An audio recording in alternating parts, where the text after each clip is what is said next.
Mapagpalang araw, kaibigan. Ito po inyong kaibigan kay Jesus, Brother Manny Bautista. Ano po? Minsan pa, kakain po tayo, lunch time na. Quarter to 1, tanghalian. Ang tanghalian ko ngayon, ito yung binigay ng Diyos. Ito, kanin.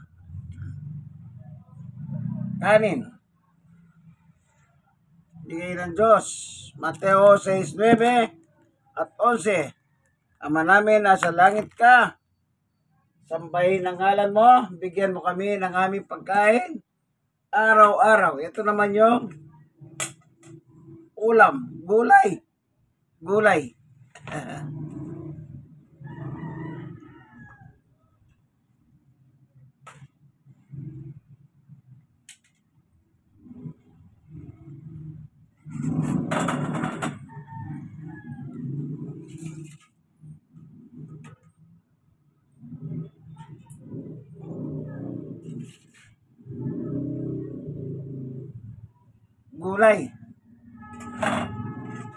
Kahapon ito, ulam namin.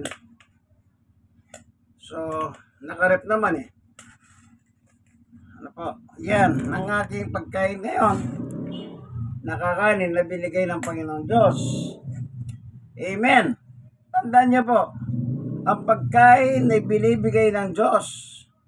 Ang sabi ng ating Panginoong Yesus sa Mateo 6:9 at saka 11. Kaya dapat pasalamatan natin ang Diyos kasi yan nagbibigay ng ating pagkain araw-araw. Amen? Amen. Sige po, hanggang dito na lamang Ito po ang inyong kaibigan kay Jesus, Brother Manny Bautista. God bless us all. Bye-bye!